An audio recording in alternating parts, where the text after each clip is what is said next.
السلام عليكم.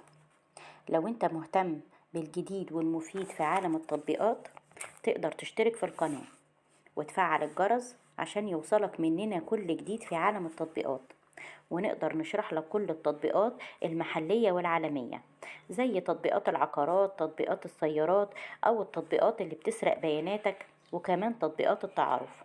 النهاردة هنتكلم عن تطبيق بي ام اونلاين بيزنس. التطبيق ده من بنك مصر. التطبيق ده بنك مصر عملته للشركات مش للأفراد، لتلبية معظم احتياجات الشركات الموجودة داخل مصر. التطبيق ده بيعمل تحويل فوري لجميع أنواع المستفيدين، وبتستفيد منه جدا الشركات على تليفونك، ويعتبر خدمة مصرفية هايلة لأصحاب الشركات. التطبيق ده تقدر عن طريقه تحول داخل الحسابات داخل مصر، وتحول الأموال للبنوك المحلية داخل مصر، وتقدر تعمل كافة وتحول لجميع كافة البطاقات، وتقدر كمان ان انت تدخل للمحافظ الإلكترونية وتدير حساباتك. التطبيق ده مهم جدا للشركات، بيعرض لك ملخص لجميع حسابات الشركة، سواء حسابات جارية، شهادات توفير، قروض، ودائع بمختلف العملات. التطبيق ده عن طريقه تقدر توافق على جميع المعاملات اللي بتتنفذ عن طريق الانترنت. بي ام اونلاين بيزنس بنك مصر عمله لأصحاب الشركات، اللي هيقدر يفيدهم في كل تصرفاتهم المالية عبر البنك، وكل خدماتهم اللي يقدروا يتعاملوا بيها مع الأفراد وعملاء شركاتهم بسهولة ويسر.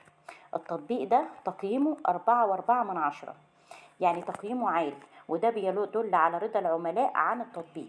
حملوا إلى الآن أكتر من 10,000 مستخدم، مساحته 19 ميجا بايت بس. تقدر دلوقتي تحمل التطبيق لو انت من أصحاب الشركات، وتستفيد من كل الخدمات اللي بيقدمها بنك مصر لأصحاب الشركات عبر التطبيق ده. أتمنى أكون وصلت التطبيق بشكل سهل وبسيط، وياريت بعد تحميل التطبيق كل واحد يقول لنا تجربته الحقيقية في التعليقات، سواء كانت التجربة دي إيجابية أو سلبية.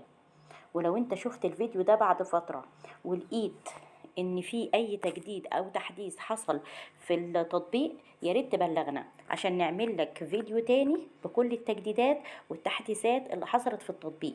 ولو في اي تطبيق انت محتاج ان احنا نتكلم عنه في القناة، ياريت تكتب لنا في التعليقات، واحنا هنعمل لك فيديو بيه ونوصل لك اكتر المعلومات عنه.